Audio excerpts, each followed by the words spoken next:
because this is having a direct influence on our forecast. As John was just mentioning, what we're seeing occur here is some moisture being thrown into our area from the far outer reaches of this system. Now, this storm still very, very large, even though it's been interacting with the mountainous terrain of Hispaniola this morning. I do want to show you that we are very lopsided on this storm, but it has held together fairly decently considering how tall these mountains are that it's been interacting with in Haiti. About over 10,000-foot mountains interacting with this storm. The reason that those mountains shredded apart is you have this horizontal motion going on with the storm. Once you start getting vertical air, thanks to the friction of those mountains, it does start to tear the storm apart a little bit. So most of the convection on the south side this morning, some of it starting to wrap back around the center. You'll notice the center is actually here a little farther to the northwest. You'd think it'd be down here embedded within all the convection, but that's just not the case. The center of circulation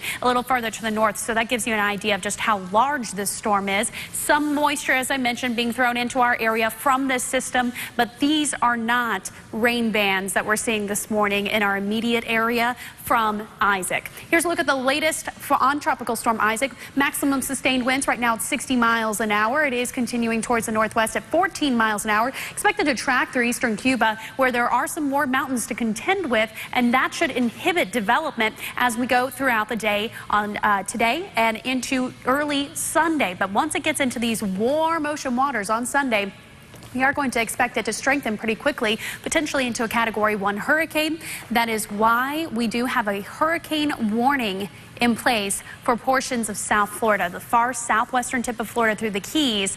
As you can see, this air cone continues to move towards the northwest. Now, you may notice that our immediate viewing area is not in this air cone. However, that does not mean that we are, quote, out of the woods, so to speak. A lot of folks have been thinking, hey, we're out of the air cone, no worries here. Simply not the case. I want to go ahead and show you why that is. Here's a look at the wind field with this system. The yellow winds are where we have winds that are expected to be 39 miles an hour or greater.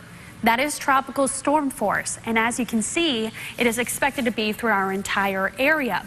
This storm has tropical storm force winds extending 230 miles from the center, which means the storm is nearly 500 miles across. So a very large storm that we are expecting to skirt right along the coastline, really impacting the west coast more than us. But I do want to just point out that the Treasure Coast and Palm Beach County, even though we're not in the air cone, we certainly are going to still see some impacts from this storm. That's why we have a tropical storm warning in place. You'll notice the blue areas here for Palm Beach County down through Miami-Dade. Tropical storm warning, meaning tropical storm conditions are possible, or excuse me, are likely within the next about 24 to 36 hours.